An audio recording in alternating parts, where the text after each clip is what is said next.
The Office of Civil Defense says the death toll from the onslaught of Typhoon Tino climbs to 188 as of Friday morning, November 7.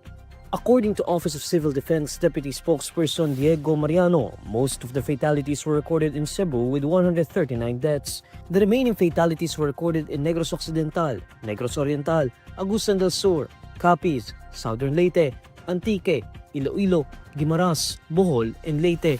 Mariano says more than 130 individuals remain missing while over 90 were injured. Before exiting the Philippine area of responsibility on Thursday, November 6, Tino made landfall 8 times and left a trail of destruction in parts of Visayas and Mindanao. Following widespread damage brought by Typhoon Tino, President Bongbong Marcos on Thursday declared a state of national calamity. According to the president, he made the decision in anticipation of a potential super typhoon forecast to enter the country this weekend.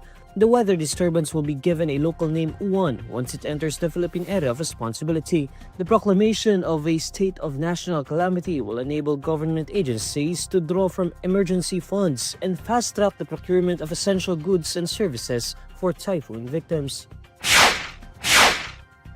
Heavy rainfall is expected in several areas in Luzon and the Visayas over the weekend due to severe tropical storm Phungwong, which is expected to enter the Philippine area of responsibility by Saturday, November 8.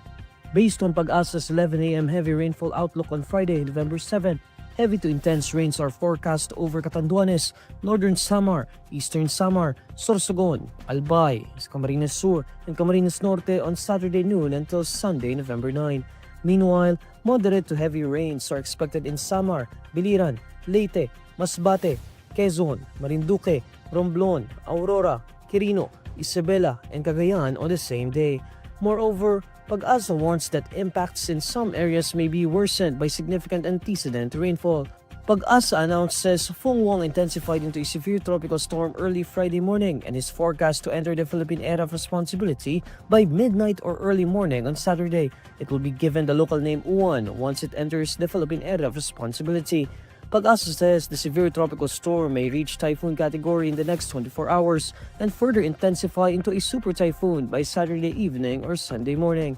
It is forecast to make landfall in northern or central Luzon on Monday, November 10.